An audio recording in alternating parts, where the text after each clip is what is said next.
Hello नमस्कार students. स्वागत है आपका अपनी अकाउंटिंग क्लासेस में। देखिए सभी, इससे पहले हम अपनी इंट्रोडक्शन क्लास स्टार्ट कर चुके हैं, जो कि हमने अकाउंटिंग के बारे में जान लिया था कि अकाउंटिंग क्या होती है, क्यों की जाती है और अकाउंटिंग का मतलब क्या होता है, इसके इम्पोर्टेंस और करेक्टरिस्टिक्स हम सब जान चुके हैं।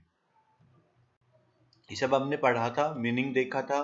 फिर करेक्टरिस्टिक्स में accounting is an art as well science, recording of final correct transactions only, recording जो कि इन सबको हमने अच्छे से जाना था। क्लासीफाई, समराइजिंग जो बुक्स, इंटरप्रिटेशन ऑफ रिजल्ट और कम्युनिकेटिंग। किसी भी स्टूडेंट को अगर कोई डाउट था तो अभी तक किसी का कोई मैसेज नहीं आया है, तो आई होप, मैं मान के चलूंगा आई थिंक कि सभी को समझ में आ गया। टू कीप, जो कि ऑब्जेक्टिव हमने देखे थे, to keep systematic record in business transactions, to calculate profit and loss. यानी कि क्या था कि एक सिस्टमेटिक रिकॉर्ड होता है अकाउंटिंग की वजह से, और हमें आसानी होती है प्रॉफिट एंड लॉस को कैलकुलेट करने के लिए। To know, to exact the reason the leading the net profit और नॉट लेस लॉस, कि हमें रीजन पता चल जाता है कि भाई प्रॉफिट हुआ है तो उसकी वजह क्या थी, और अगर लॉस हुआ है तो उसका रीजन क्या हो सकता है। फिर जो फाइनेंशियल पोजीशन बिजनेस की क्या है कि भाई हम कहाँ पर हैं, हमें प्रॉफिट हो रहा है, ऐसा तो नहीं है कि हमारी जो सिचुएशन है वो डाउन जा रही है।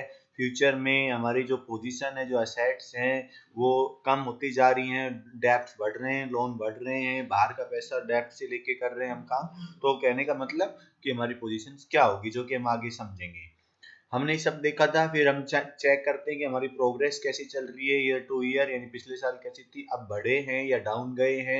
अगर कोई एरर या डिडक्ट या कोई फ्रॉड हुआ है तो हमें अकाउंटिंग से पता चल जाता है, और इन्फॉर्मेशन वेरियस पार्टीज को सेंड कर दी जाती है, जो भी जिनको जरूरत होती थी। तो ये सब हमने पढ़ा था। फिर हमने फंक्शंस देखे थे कि फंक्शंस क्या होते हैं अकाउंटिंग के। तो हमने देखा था एक सिस्टमेटिक रिकॉर्ड है, कम्युनिकेटिंग फाइनेंशियल रिजल्ट को वेरियस पार्टीज को सेंड करती है, हमारे बिजनेस में जो असेट्स है उसको प्रोटेक्ट करती है। फिर असाइन टू मैनेजमेंट और ट्रस्टीशिप विश्वास होता है, और कंप्लेंट्स टू लीगल नीड्स, यानी कि जो कानूनी जो प्रक्रिया होती है उसका एक प्रूफ होता है। फिक्सिंग रिस्पॉन्सिबिलिटी, और हर एक पर्सन की रिस्पॉन्सिबिलिटी को फिक्स कर देती है। अब हमने पढ़ना है, हमने देखा था कि आगे अकाउंटिंग की, जो अकाउंटेंसी की हम बात करते हैं तो उसकी ब्रांचेज की बात करते हैं, क्या होता है कि क्यों, जैसे हमने देखा कि आर्ट ऑफ रिकॉर्डिंग, तो इससे रिलेटेड क्या होता है। तो हमारे पास ये 3 पॉइंट हैं, तो देखिए सभी, इन तीनों पॉइंट को हम देखते हैं और इनको समझेंगे कि ये हैं क्या। देखिए, सबसे पहले मैं बात करता हूं बुक कीपिंग। बुक कीपिंग का मतलब होता है कि बुक को मेंटेन करना, बुक्स को मेंटेन करना।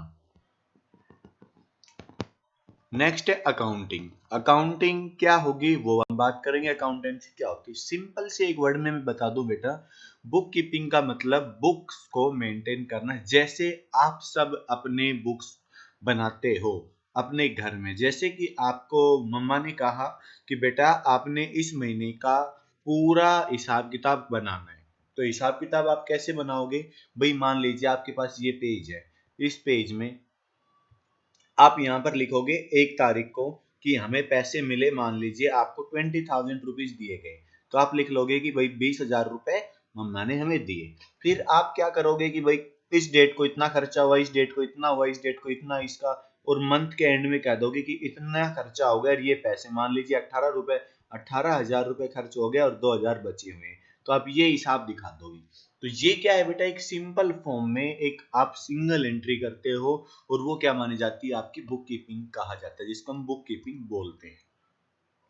आई थिंक सबको समझ में आ गया। अकाउंटिंग क्या है, अकाउंटिंग एक सिस्टमेटिक रिकॉर्ड है, इसी रिकॉर्ड को एक सिस्टम के अकॉर्डिंग बनाया जाता है, जो कि डबल एंट्री सिस्टम होता है, कि एक ही चीज को हम 2 कैटेगरी में डालते हैं। जैसे कि हमने कोई सामान खरीदा, सामान खरीदा कितने का, 500 रुपए का, तो आप लिखोगे सामान खरीदा, तो सामान मान लीजिए आपके पास क्या है, आपने एक स्टूल खरीदा, जो चेयर का एक, या एक चेयर खरीदी, तो आप लिखोगे कि चेयर अकाउंट डेबिट, एक डेबिट वर्ड यूज होगा। टू कैश, पैसा गया, तो कैश आपने दे दिया, इतना पैसा दिया, इतने का सामान दिया। मान लीजिए मैंने आपसे कहा होता कि आपने 500 रुपए का एक स्टूल खरीदा जिसमें आपने 300 रुपए दिए, 200 बाद में दोगे, तो यहाँ पर आप स्टूल तो पूरा डालते और लेकिन कैश कितना दिया आपने, 300 दिया, 200 बच गए वो यहाँ पर। तो यहाँ पर ये एक फुल और सिस्टमेटिक रिकॉर्ड बनता है। तो ये बोली जाती है अकाउंटिंग, जो कि रूल रेगुलेशंस के साथ बनाई जाती है। और अकाउंटेंसी क्या होती है बेटा? अकाउंटेंसी होती है जहां अकाउंटिंग के लिए रूल मिलते हैं, जो रूल्स मेंटेन किए जाते हैं कि क्या सिस्टमेटिक रूल होने चाहिए, तो वो बोली जाती है बेटा अकाउंटेंसी। तो अब हमें इसको समझने में आसानी होगी। तो सबसे पहले हम देखते हैं, देखिए कि these three sometimes considers the synonyms having the same meaning. However, there is a fundamental difference among bookkeeping, accounting and accountancy. देखिए बेटा, बुक कीपिंग का मतलब होता है book keeping is a art of recording business dealing with set of books. कुछ set of books बनाई जाती हैं और उसमें हम क्या करते हैं, रिकॉर्ड करते हैं simply. Book keeping is a science and art recording the correctly books of accounts all the business transaction result transfer of money और मनीज वर्थ। तो कहने का मतलब क्या हुआ कि जब हम बुक्स को रिकॉर्ड करते हैं, कोई भी ट्रांजेक्शन रिकॉर्ड करते हैं, तो उसको हम बोलते हैं बुक कीपिंग। ठीक है, तो इसमें हमने 4 एक्टिविटीज करनी होती हैं। सबसे पहले identify the transactions, financial nature among the various transaction. यानी कि कहने का मतलब क्या हुआ बेटा कि हम सबसे पहले अपनी उस ट्रांजैक्शंस को आइडेंटिफाई करेंगे। आइडेंटिफाई का मतलब क्या होता है, जानेंगे कि वो ट्रांजैक्शन फाइनेंशियल नेचर की है या नहीं है और हमारे बिजनेस से रिलेट करती है नहीं करती है। अगर ये फाइनेंशियल नेचर की है यानी कि उसको हम मनी में मेजर कर सकते हैं और हमारे रिलेटेड है, हमारे बिजनेस से डायरेक्ट संबंध रखती है, तो वो आइडेंटिफाई होगी। फिर उसको हम देखेंगे कि measuring the identified transaction in term of money, यानी कि हम उसको मनी में देखें कितने रुपए की है वो। काम कर रहे हैं, किसी को काम सर्विस देनी है तो कितने रुपए मिलने चाहिए, या हम कर रहे हैं यानी कि हम ले रहे हैं तो हमें कितना पे करना होगा, तो उसको टर्म्स ऑफ मनी में हम कन्वर्ट करेंगे। यानी कि उसको आइडेंटिफाइड करेंगे कि मेजरमेंट करेंगे कि कितने रुपए की वो एक्टिविटीज है या गुड्स है या सर्विसेज है। फिर हम क्या करेंगे, record the identified transactions books of original entry. Original मतलब हम उसको अपने बुक्स में नोट कर लेंगे। फिर उसको क्लासिफाई करेंगे फ्रॉम लेजर। तो लेजर को मैं आगे समझाऊंगा। लेजर का मतलब होता है एक सिस्टमेटिक रूम। जैसे हम क्लास में जाते हैं तो अलग से सिस्टमेटिक एक क्लास है कि 9th क्लास के बच्चे 9th में, 10th के 10th में, 11th के 11th में, 11th कॉमर्स के 11th, साइंस 11th, आर्ट सब अलग अलग में, तो उसको बोला जाता है क्लासिफाइंग, यानी कि उनके अलग अलग जगह पर ले जाना। तो लेजर भी क्या है कि कौन सी जो ट्रांजैक्शंस आपने रिकॉर्ड की है, कौन सी आपने एंट्री जहां पर लिखी है, उसका एक सिस्टमेटिक रिकॉर्ड कहां जाना चाहिए, तो उसके लिए एक अलग से जगह बनती है, अलग से एक अकाउंट बनता है, उसको हम लेजर बोलेंगे बेटा। तो ये तो क्या थी बेटा, आपको सबको समझ में आई बुक कीपिंग। अब हम बात करेंगे नेक्स्ट अकाउंटिंग। अकाउंटिंग क्या है कि अकाउंटिंग स्टार्ट होती है कि जहां बुक कीपिंग खत्म हो जाती है, end of book keeping start the accounting. तो इसमें क्या किया जाता है बेटा, इसमें ये 3 पॉइंट्स देखे जाते हैं। तो तीनों पॉइंट्स क्या हैं कि सबसे पहले summarising the classified transactions from of profit and loss account. तो प्रॉफिट एंड लॉस अकाउंट कहने का मतलब क्या हुआ कि आप सबसे पहले क्या बनाओगे, जितनी भी ट्रांजैक्शंस आपने की हैं उनको क्लासिफाइड करके ये देखते हो कि भाई आपने उस पीरियड में कितना प्रॉफिट हुआ है या फिर कोई लॉस हुआ है। जैसे मैं बात करूं कि एक बिजनेस है, उस बिजनेस के मान लीजिए 500 कस्टमर हैं, 500 कस्टमर है और उसके 50 क्या हैं, उसके जो कि इसके जो इस बिजनेस का सामान लेके आते हैं, यानी कि जिससे ये सामान खरीदता है। तो बहुत सारे पैसे इन्होंने देने हैं, बहुत सारे इन्होंने लेने हैं, जिनको सामान बेचते हैं उनसे पैसे लेने हैं। अब ये देखेंगे कि हर एक बंदे का कितना कितना हिसाब है, कितना हम उनको बेच चुके हैं और उनसे कितना मिल चुका है या कितने अमाउंट का हो चुका है। तो उन सब का रिकॉर्ड है, उन सब के रिकॉर्ड को टोटलिंग करेंगे, देखेंगे कि भाई हमें इस साल में कितना मिला है और हमने कितना पे किया है, कितना खर्चा किया है टोटल। तो उस चीज को देखेंगे कि भाई हमें प्रॉफिट हुआ है लॉस हुआ है, तो वो क्या बनाया जाता है, वो अकाउंटिंग करती है हमारी। फिर एनालाइज करती है इस चीज को कि हमने जो भी प्रॉफिट्स और लॉस हुआ है तो उसको इंटरप्रेट करेंगे, समराइज करेंगे रिजल्ट को कि भाई जो ये प्रॉफिट हुआ है किस वजह से हुआ है, क्या इसके रीजन थे, किसकी अच्छी पॉलिसी की वजह से हुआ है, और जो कि अगर लॉस हुआ है तो लॉस को कैसे उसको समराइज किया जाएगा, दोबारा से चेक किया जाएगा, और कोई फ्रॉड या कोई मिस्टेक या कोई गलती तो नहीं है। वो करने के बाद हम मीनिंगफुल इंफॉर्मेशन निकालते हैं कि भाई हम बताते हैं कि भाई इस बार हमारी कंपनी का इतने हजार का प्रॉफिट, इतने हजार करोड़ का प्रॉफिट हुआ, और उसकी बैलेंस शीट ये है कि आज के दिन उसके पास इतने लोन्स है और इतनी उसकी संपत्ति है, तो इतनी संपत्ति पे इतने लोन है, तो और इतने पैसे हमारे खुद के हैं। तो ये चीजें क्या दिखाती है बैलेंस शीट, यानी कि ये हमारी फाइनली जो इंफॉर्मेशन होती है वो बनाती है कौन, अकाउंटिंग। अब ये बन गई, इसको हम क्या करते हैं, जिसको भी चाहिए, जिस भी वेरियस पार्टी को चाहिए उसको हम क्या करते हैं, कम्युनिकेट, यानी कि उस इंफॉर्मेशन को भेज देते हैं उनके लिए। तो ये काम था बेटा किसका, अकाउंटिंग का। यानी कि बुक कीपिंग जहां पर कंप्लीट हुई, जो रिकॉर्डिंग करी, उसके बाद अकाउंटिंग हमें एक मीनिंगफुल इंफॉर्मेशन तक पहुंचाती है। आई होप सबको समझ में आ गया होगा। ठीक है, अब ये क्या है कि an accountant work to appoint a bookkeeper. एक जो अकाउंटेंट होता है उसकी देख रेख में, या वो खुद ही क्या करता है, बुक्स को मेंटेन करता है, और बुक्स को मेंटेन करने के बाद इसको कहाँ प्रॉफिट एंड लॉस और बैलेंस शीट में ले जाता है। जो बुक कीपिंग करता है वो एक जूनियर अकाउंटेंट हो सकता है, यानी कि 11th-12th का स्टूडेंट भी बुक कीपिंग कर सकता है, और प्रॉफिट एंड लॉस भी बना सकता है अगर वो एक अच्छे से काम करता है, तो अच्छे से समझता है, पढ़ता है, तो 11th-12th के कंप्लीटली सिलेबस को।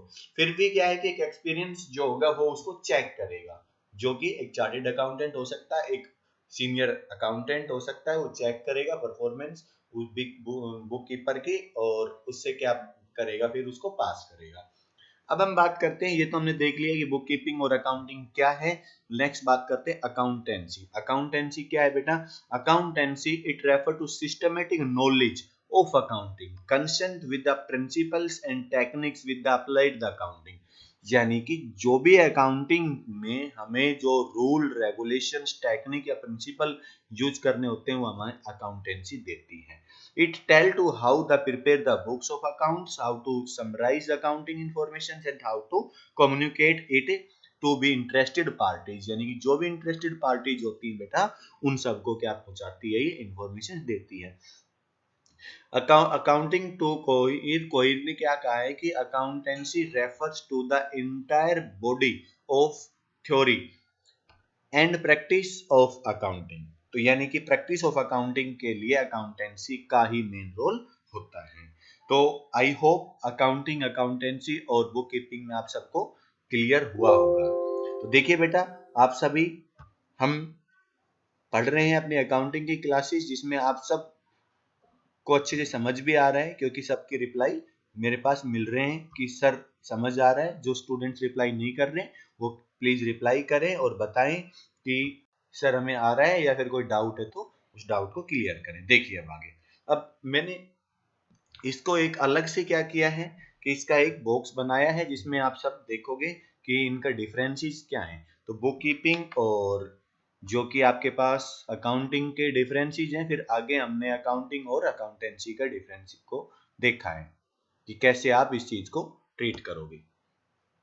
देखिए बेटा, सबसे पहले हम बात करते हैं कि बुक कीपिंग और अकाउंटिंग में डिफरेंस क्या है। सबसे पहले स्कोप। स्कोप का मतलब क्या होता है कि भाई ये क्यों यूज किया जाता है, क्या काम होता है इसका। तो आप सबको देखा है, अभी अभी मैंने चारों पॉइंट और तीनों पॉइंट बताए हैं कि बुक कीपिंग का पहला पॉइंट क्या होता है, काम क्या होता है कि identify the transaction financial nature की, फिर उसको मनी में मेजर करते हैं, फिर उसको रिकॉर्ड करते हैं, और फिर उसको क्लासीफाई कर देते हैं उसकी प्रॉपर जगह पर। जैसे ये काम कंप्लीट होता है, स्टार्टिंग हो जाती है अकाउंटिंग। तो अकाउंटिंग क्या करती है, इन पॉइंट्स को समराइज करती है, क्लासिफाइड ट्रांजैक्शंस को, फिर उनको एनालाइज करती है, जो कि उनको यूजफुल इंफॉर्मेशन बनाई जाएगा, फिर उस इंफॉर्मेशन को कहां पर यूज कर देती है, कम्युनिकेट कर देती है जिस जिसको चाहिए। ये क्या है, book keeping stage primary stage है, और ये क्या है, सेकेंडरी स्टेज है, यानी कि ये होने के बाद ही ये होती है।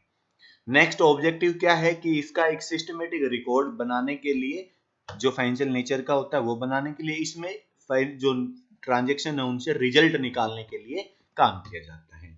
नेचर ऑफ जॉब, ये क्या है कि ये एक रूटीन जॉब है जो क्लरिकल नेचर की है, डेली रूटीन में होती है, जो भी एक्टिविटी जो ही उसको रिकॉर्ड कर लो। ये क्या है, ये एक एनालिटिकल नेचर है जो कि एक पर्टिकुलर पीरियड के एंड में होता है। ये मंथली हो सकता है, ये क्वार्टरली हो सकता है, या हाफ ईयरली या एनुअली भी हो सकता है। हु परफॉर्म, यहाँ पर जूनियर स्टाफ परफॉर्म कर सकता है, यहाँ पर सीनियर स्टाफ परफॉर्म करेगा, जो कि अकाउंटिंग की नॉलेज रखने वाला। नॉलेज लेवल, यहाँ पर लिमिटेड लेवल नॉलेज, यानी कि नॉर्मल नॉलेज से भी काम चल सकता है, लेकिन यहाँ पर हाई लेवल की नॉलेज चाहिए बुक कीपिंग को।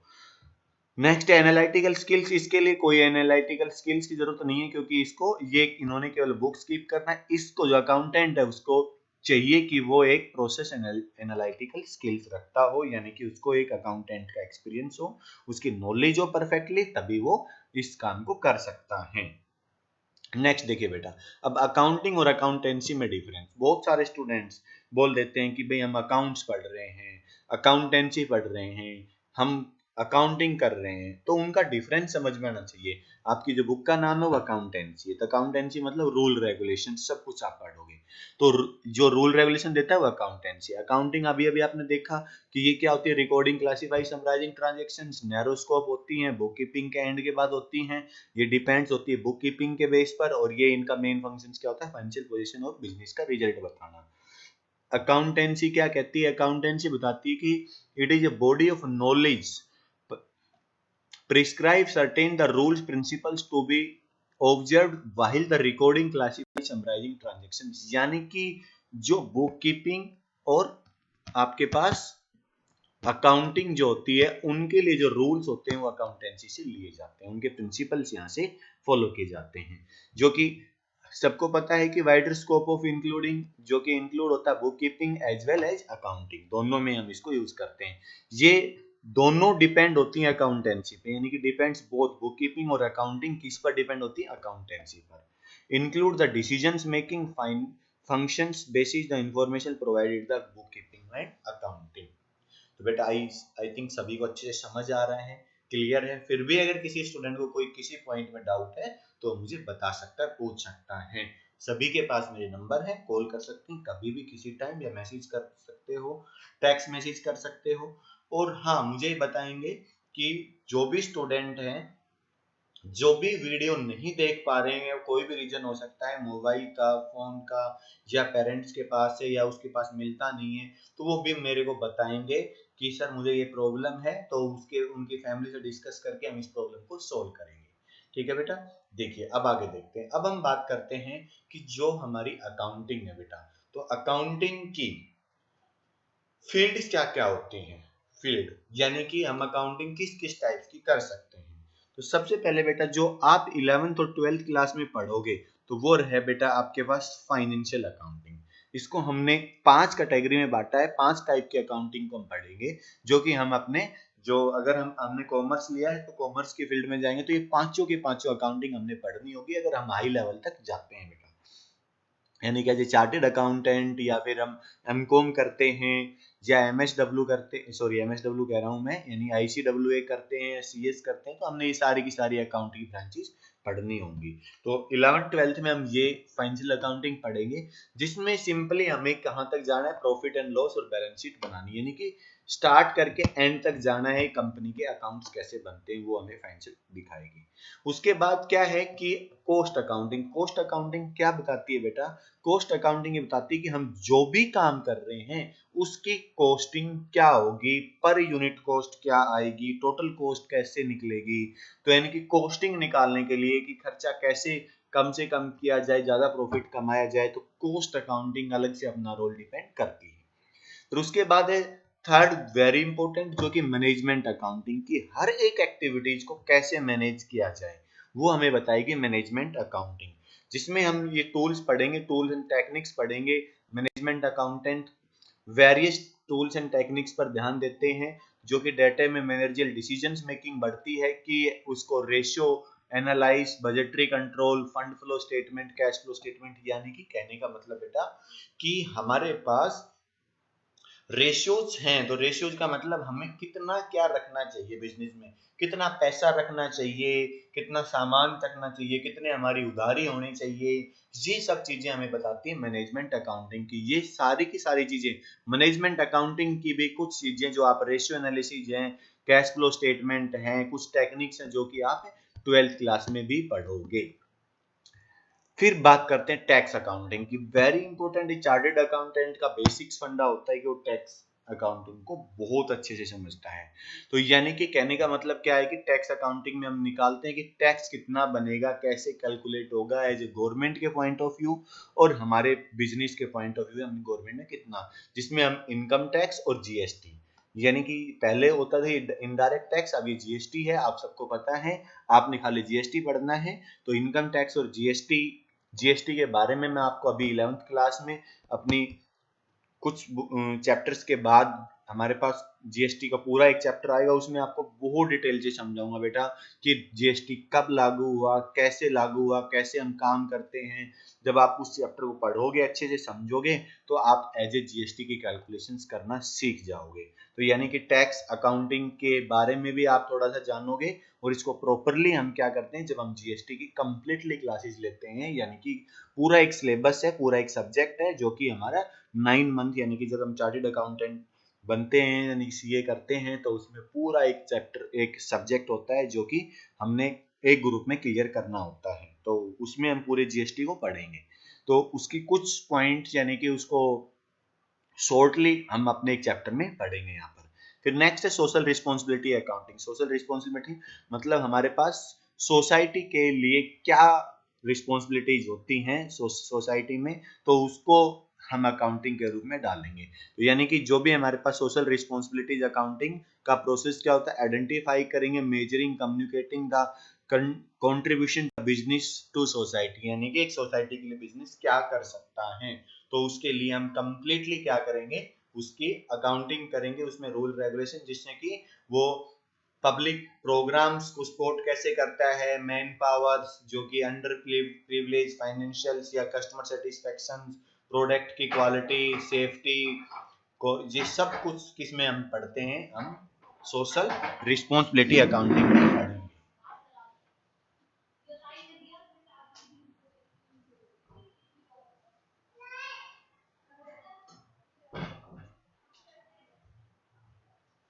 ठीक है बेटा, आई होप सभी को अच्छे से समझ आए होंगे।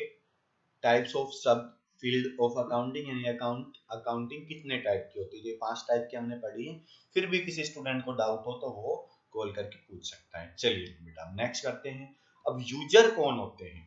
यूजर, यूजर मतलब अकाउंटिंग को, जो अकाउंटिंग इंफॉर्मेशन होती है उसको यूज करने वाले कौन होते हैं, किस किस को जरूरत पड़ सकती है।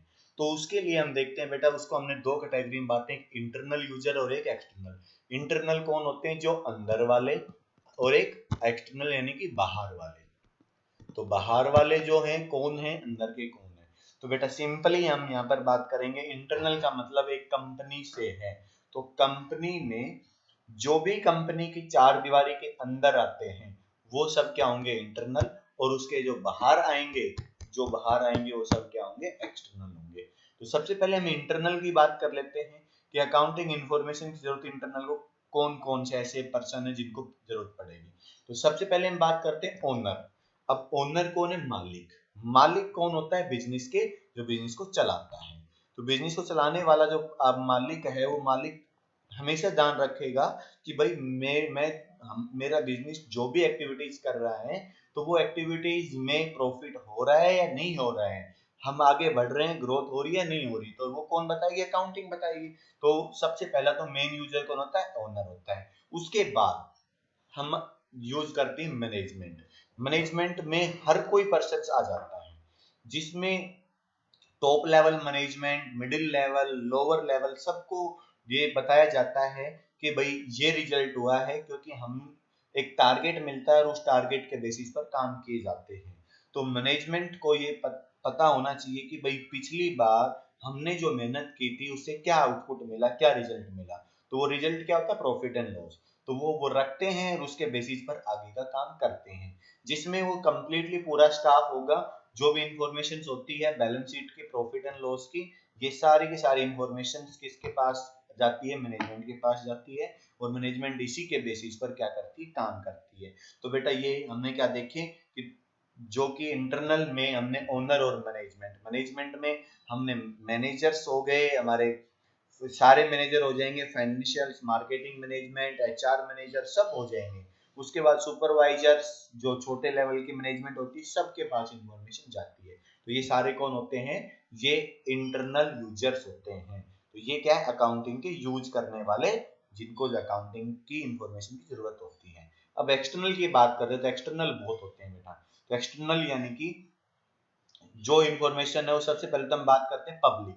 पब्लिक को क्यों चाहिए, क्योंकि पब्लिक देखती है कि भाई ये जो कंपनी है ये कैसी चल रही है, अच्छी चल रही है नहीं चल रही है। अब कंपनी भी अपने पैसे लगाती है, सॉरी पब्लिक भी कंपनी में अपने पैसे लगाती है, तो पब्लिक को भी पता होना चाहिए कि भाई जो हमारे पैसे लगे हुए हैं तो वो कंपनी कैसे उनको आगे बढ़ा रही है, या उसमें कोई लॉस हो रहा है या फिर आगे बढ़ने के लिए वो काम कर रही है। तो अगर प्रॉफिट्स होंगे अच्छे होंगे, फाइनेंशियल पोजीशन अच्छी होगी, तो उनको भी मोटिवेट मिलते रहे, मोटिवेशन होती रहेगी, यानी कि वो मोटिवेट होके और पैसा बिजनेस उस बिजनेस में कंपनी में लगा सकते हैं। तो देखिए बेटा किन किन को जरूरत पड़ेगी। सबसे पहले एक्सटर्नल यूजर्स में हम बात करते हैं कि जो इन्वेस्टर्स, इन्वेस्टर कौन बताया मैंने अभी भी, जो पैसा लगाते हैं उस कंपनी में, इसमें पब्लिक भी इन्वॉल्व हो सकती है, जो शेयर्स या उसमें पैसा लगाते हैं। क्रेडिटर्स जो उधार में सामान बेचते हैं, इन सब एक्टिविटीज को मैं समझाऊंगा आपको। क्रेडिटर्स कौन होते हैं, जो जिससे कंपनी उधार में सामान खरीदती है, वो भी चाहेंगे कि भाई कंपनी कैसे परफॉर्म कर रही है, क्योंकि उन्होंने सामान दिया हुआ है तो उनको पैसा चाहिए। फिर लैंडर्स जो उधारी पैसा देते हैं कंपनी को। एम्प्लॉय जो एम्प्लॉयज काम करते हैं। गवर्नमेंट, गवर्नमेंट को क्या चाहिए, टैक्स। तो ये गवर्नमेंट भी यूज करती है उनकी इंफॉर्मेशन को कि भाई उन्होंने कितना प्रॉफिट कमाया जिसकी वजह से उनको टैक्स मिले। बेटा ये क्लियर हुआ सबको। अब एडवांटेज क्या है अकाउंटिंग के, तो एडवांटेज क्या, देखिए एडवांटेज में हम देखते हैं कि ये क्या, सबसे पहले helpful in management of business, कि मैनेजमेंट को कैसे हेल्प करती है। सबसे पहले बेटा प्लान करने में, कि प्लान का मतलब हमने जो काम करना है तो उसके लिए हम पहले सोचते हैं। जैसे कि आप सुबह घर से निकलते हो, तो कोई भी काम करने निकलते तो आप पहले माइंड में सोचते हो भाई मैंने ये काम करना है, इसके लिए इतने बजे जाना है और ये इतने टाइम में हो जाएगा, उसके बाद मैंने ये करना है। तो ये सब क्या है, प्लानिंग। प्लानिंग का मतलब सोचना, किसी काम को करने से पहले अच्छे से सोचना कि वो कैसे होगा। ठीक है, ये 12th क्लास में आप फुली मैनेजमेंट के बारे में पढ़ोगे, मैनेजमेंट के फंक्शंस पढ़ोगे, तो उसमें आएगा सबसे पहला ही पॉइंट प्लानिंग। प्लानिंग का मतलब प्लान करना, आप हर चीज को प्लान करके चलते हो, तो वो क्या है, प्लानिंग। तो ऐसे ही मैनेजमेंट जब भी स्टार्ट होती है तो प्लान करेगी, और प्लान किसके बेस पे करेगी, अकाउंटिंग के बेस पर करेगी। सबसे पहला पॉइंट आपने देखा। फिर सेकेंडली है कि provide the complete and systematic record. भाई मैनेजमेंट को क्या मिलेगा, अकाउंटिंग हो रही है तो उनको एक सिस्टमेटिक रिकॉर्ड मिलेगा और उसकी इंफॉर्मेशन उनको मिलेगी। फिर उस इंफॉर्मेशन को क्या करेंगे, regarding to profit and loss, कि भाई हमें प्रॉफिट एंड लॉस कितना कितना प्रॉफिट हुआ कितना लॉस हुआ। फिर उसके बेसिस पर हम फाइनेंशियल पार्टीज को रिगार्ड कर सकते हैं कि भाई किसने अच्छा किया किसने नहीं किया, उनको हम देख सकते हैं, और जो कि हमारी कंडीशंस कैसी है। फिर हम एक कंपेरेटिव स्टडीज बना सकते हैं कि भाई हमारे जैसे जो बिजनेसमैन है उनका इतना प्रॉफिट हुआ या वो इतनी प्रोग्रेस कर रहे हैं, हम कितना कर रहे हैं, तो वो सारी हम स्टडीज बना सकते हैं जिसको हम कंपेरेटिव स्टडीज बोलते हैं। Helpful in assessment of tax liability, जो टैक्स हम पे करते हैं यानी कि जो जीएसटी है इनकम टैक्स, तो उसको निकालने के लिए अकाउंटिंग सबसे इंपॉर्टेंट रोल डिपेंड करती है। फिर ये एविडेंस है, क्या है बेटा, एविडेंस यानी कि लीगल मैटर्स के लिए आपको लोन लेना है तो आप अपने अकाउंट्स दिखा सकते हो और अकाउंट्स के बेस पर लोन ले सकते हो, या फिर और कोई फॉर्मेलिटी जहाँ आपको कोई लाइसेंस लेना है या कुछ और रीजन है, तो यानी कि लीगल मतलब कानूनी जो मैटर होता है उसके लिए अकाउंट्स क्या होते हैं, एविडेंस, प्रूफ, सबूत होते हैं। फिर हम बात करते हैं फैसिलिटेट सेल ऑफ बिजनेस। जब हम बिजनेस को बेचेंगे बेचते हैं तो हमें पता होता है कि उसकी वैल्यू कितनी है, क्योंकि हम उसके अकाउंट्स मेंटेन करते चलते हैं, तो आज के दिन हमारे बिजनेस की ये वैल्यू है, उस पर हम बेच सकते हैं। फिर helpful in rising loan, loans को बढ़ाने के लिए यानी कि उनको हमें पैसे की जरूरत होती है तो लोन लेने के लिए हेल्प करते हैं अकाउंट्स। अकाउंट्स के बेस पर ही लोन मिलता है किसी भी कंपनी को। हेल्पफुल इन पार्टनरशिप, जो ओनर ज्यादा है तो उनको दिखा सके, यानी कि मान लीजिए सभी ओनर्स काम ना कर रहे हो, कुछ कहीं और भी पैसे देके कहीं और इन्वॉल्वमेंट हो, तो उनको प्रूफ दिखाने के लिए हम क्या करते हैं, अकाउंटिंग दिखाते हैं। Helpful in providing the deductions error and fraud, कि जैसे हमने देखा कि एडवांटेज ऑफ अकाउंटिंग के तो सेम वही पॉइंट्स आ रहे हैं कि गलती को देखने के लिए हमारी हेल्प करती है अकाउंटिंग, और कोई फ्रॉड होता है तो वो भी फाइंड आउट हो जाता है अकाउंटिंग अगर हमने अच्छे से की हुई है तो। अब हम बात करते हैं, ये तो हमने देखे बेटा कि इसके एडवांटेज क्या हो सकते हैं, तो एडवांटेज सभी को अच्छे से डीपली कर लिए हैं। देन उसके बाद हम देखते हैं इसकी लिमिटेशंस। कोई भी चीज जो होती है उस चीज के एडवांटेज है तो बेटा कुछ लिमिटेशंस होंगी, क्योंकि हर चीज किसी ना किसी के पॉइंट ऑफ व्यू से अच्छी है तो किसी कोई ऐसे पर्सन भी होंगे जिनके पॉइंट ऑफ व्यू से वो अच्छी नहीं होती। तो कहने का मतलब अकाउंटिंग की लिमिटेशंस क्या बहुत कम है, नॉर्मल सी है। फिर भी हम देखते हैं क्या होती है। सबसे पहले हम बात करते हैं कि ये क्या है कि पर्सनल जजमेंट की जाती है।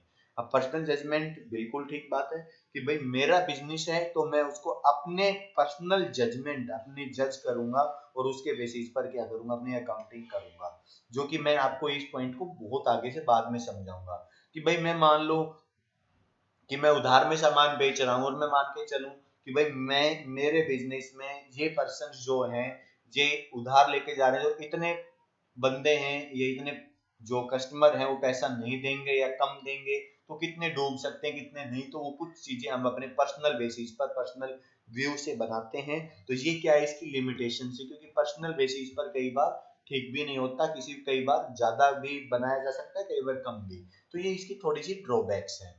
उसके बाद हम बात करते हैं कि ये किस पर बेस है, ये अकाउंटिंग कंसेप्ट एंड कन्वर्जन, यानी कि ये कुछ रूल रेगुलेशन पर बेस है, वो रूल्स हमें फॉलो करने ही होंगे। जिसके लिए हमें क्या करना पड़ेगा, एक सिस्टमेटिक एक जो कि जो अकाउंटेंट्स होते हैं जो इसकी नॉलेज रखते हैं उन्हीं से ही हम ये काम करवाएंगे, यानी कि हर कोई नहीं कर सकता। तो एक थोड़ी सी बाउंडेशन हो जाती है कि भाई उस बंदे को आता है तो वही करेगा और कोई कर नहीं सकता। फिर इनकम्प्लीट इंफॉर्मेशन, कई बार हमें प्रॉपरली इंफॉर्मेशन नहीं मिल पाती, तो उस वजह से ये इसकी क्या है लिमिटेशंस है। कि जैसे कि फॉर एग्जांपल किसी ने कोई काम किया और उस काम को एवेलुएट नहीं कर सके और अंदाजा डाल दिया, तो इन्फॉर्मेशन क्या है कंप्लीट नहीं है, किसी के बिल नहीं मिले तो जो भी है तो वो इन्फॉर्मेशन इनकम्प्लीट रिकॉर्ड हो सकती हैं। फिर हम क्या कर सकते हैं कि ओमिशन का क्वालिटेटिव इंफॉर्मेशन। बेटा क्वांटिटेटिव इंफॉर्मेशन तो हम सारे रिकॉर्ड करते हैं, क्वालिटेटिव इंफॉर्मेशन नहीं होती। जैसे मैं फॉर एग्जांपल बात करूं कि एफिशिएंसी ऑफ मैनेजमेंट, यानी कि एक मैनेजर है, एक मैनेजर को हमने क्या किया 1 लाख रुपए पर मंथ के हिसाब से रखा हुआ था, लेकिन वो छोड़ के चला गया, दूसरा हमने क्या किया 50,000 में रख लिया। अब हमें उसने भी काम किया और पहले वाले ने भी काम किया, लेकिन पहले वाले की क्वालिटी ज्यादा अच्छी थी, तो हमें ये फिगर्स में नजर नहीं आता। हमें दिखता है कि भाई हमें 50 रुपए कम दिए, 50,000 रुपए कम दिए, तो उसकी वजह से हमें फायदा हुआ। हो सकता है कि पहले वाला मैनेजर कुछ अच्छा करता वो ज्यादा कर देता, तो यानी कि क्वालिटेटिव जो इन्फॉर्मेशन है वो क्या हो जाती है साइलेंट हो जाती है। जिस वजह से जैसे कि हम डेवलप द न्यू प्रोडक्ट, किसी की एबिलिटी इतनी अच्छी होगी वो नए जो कि डेवलप कर दे प्रोडक्ट, कोई जो मैनेजमेंट लेबर रिलेशंस को बहुत अच्छा बना दे, efficiency of management, satisfaction of firm, customer customer को बहुत अच्छे सेटिस्फाई कर दे। तो ये चीजें क्या हैं, ये हमारी क्वालिटेटिव होती हैं, और जो क्वालिटेटिव नेचर है कई बहुत बार एक अकाउंटिंग इंफॉर्मेशन इन चीजों को नहीं बता सकती। वो क्या है, वो उनकी हॉबीज होती हैं जो पर्सन होते हैं उनकी, तो वो चीजें हमें नजर नहीं आती अकाउंटिंग में। तो ये क्या है अकाउंटिंग की एक ड्रॉबैक है। फिर क्या है कि बेस्ड ऑन हिस्टोरिकल कॉस्ट, ये जब भी हम किसी चीज को खरीदते हैं तो उसके बेसिक्स की कॉस्ट को लेते हैं। कई बार आपने देखा होगा एंटीक पीस, तो जो कि उसकी आज की जो प्रोडक्ट है उससे कहीं ज्यादा कीमत होती है, तो उस बेस पर क्या होता है हिस्टोरिकल बेस पर होती है, जो ओरिजिनल कॉस्ट हम मानते नहीं है क्योंकि पुरानी ही लेके चलते हैं, तो उस बेसिस पर हम क्या करते हैं इसको थोड़ा सा ये ड्रॉबैक में जाती है। फिर इफेक्टेड बाय विंडो ड्रेसिंग, जो अकाउंट्स बन गए वही शो है, अब अंदर तो हमें नहीं पता क्या हो रहा है क्या नहीं हो रहा। जैसे हम बात करते हैं कि हम किसी दुकान पर जाते हैं, विंडो ड्रेसिंग का मतलब किसी दुकान पर जाते हैं तो दुकान के बाहर वो प्रोडक्ट को एक विंडो में ड्रेस करके रखते हैं कि भाई एक अच्छा पीस होता है वो बाहर रखते हैं जिससे कि कस्टमर अट्रैक्ट होके आए। तो ऐसे ही ये क्या होती है कि अकाउंट्स बनते हैं, अंदर क्या हुआ कुछ नहीं पता, अकाउंटिंग बन गई फाइनली, उसको हम देखकर जजमेंट लेते हैं। तो ये कुछ पॉइंट थे बेटा जो अकाउंटिंग की क्या थी, नॉर्मली हम बात करें तो इसकी ड्रॉबैक्स थी। तो आई होप सभी को अच्छे से समझ आया होगा। फिर हम रोल ऑफ अकाउंटिंग की बात करेंगे। तो ये रोल ऑफ अकाउंटिंग क्या है, रोल ऑफ अकाउंटिंग का मतलब कि इसको हम कैसे आगे काम करेंगे, कैसे काम करती है। तो सबसे पहले हम बात करते हैं रोल ऑफ लैंग्वेज। तो लैंग्वेज क्या है, इसकी सिंपल लैंग्वेज है बिजनेस की, जो हम बात करेंगे बिजनेस लैंग्वेज के लिए इसकी टर्म्स होंगी उस टर्म्स को पढ़ेंगे। जो हमारी अगली जो क्लास होगी, अगली जो वीडियो होगी, उसमें हम अकाउंट्स की लैंग्वेज के बारे में बात करेंगे कि हम अलग अलग जो काम होते हैं उनको किस लैंग्वेज में, किस वर्ड में यूज करते हैं। फिर क्या है कि रोल ऑफ हिस्टोरिकल रिकॉर्ड, यानी कि जब से ये काम स्टार्ट होता है, जब से कंपनी चालू होती है, तो फर्स्ट डे से इसकी रिकॉर्डिंग स्टार्ट हो जाती है, तो वो हिस्टोरिकल रिकॉर्ड्स को भी रखती है। ये इसके रोल्स हैं। Role of determining to net profit, इसका प्रॉफिट निकालने के लिए, सही प्रॉफिट निकालने का काम होता है। फिर फाइनेंशियल पोजीशंस को बताता है, सिस्टमेटिक इंफॉर्मेशन देता है, और ये सर्विस को प्रोवाइड करवाती है कौन, अकाउंटिंग। तो बेटा ये आपने समझा। ये आपकी, अगर हम बुक की बात करें तो बुक का फर्स्ट चैप्टर आपका क्या हो गया, कंप्लीट हो गया। तो हमने इसकी दो पार्ट्स में दो वीडियो बनाई है। तो जिस स्टूडेंट्स ने पहली वाली वीडियो नहीं देखी, तो पहले वो पहली वाली वीडियो देखिए, फिर ये सेकंड देखिए। तो फर्स्ट चैप्टर हमने फिनिश किया है। इसमें से कुछ टॉपिक्स जो अगर आपको पीडीएफ में देखोगे तो छोटे मोटे कुछ टॉपिक्स मैंने नेगलेक्ट भी किए हैं, तो उनको छोड़ दीजिए। लगभग लगभग सारा कवर करवा दिया है। जो पॉइंट बचे हुए हैं उनको हम बाद में, जब हमारी क्लासेस लाइव चलेंगी, यानी कि हम जब क्लासरूम में रहेंगे उस टाइम पॉइंट्स को रिवीजन के टाइम में ले लेंगे। तो आई होप, आई थिंक सभी को ये चैप्टर अच्छे से समझ आया होगा। बेटा सबने अगर ये क्लास देख ली है, तो अगर समझ नहीं आया तो रिमाइंड करिए इसको, रिवर्स करके दोबारा से इस वीडियो को देखिए। फिर भी अगर नहीं आती तो मेरे से कॉल करिए, मैसेज करिए, और दोबारा से समझिए। समझ में आ गई तो बुक बंद करके, यानी कि इस पीडीएफ को बंद करके, और नोटबुक में इन पॉइंट्स को लिखिए, अपनी लैंग्वेज में इनको आप करिए। ठीक है बेटा। तो आई थिंक सभी को अच्छे से क्लियर हो रहा होगा। तो वीडियो देखने के लिए सभी का धन्यवाद।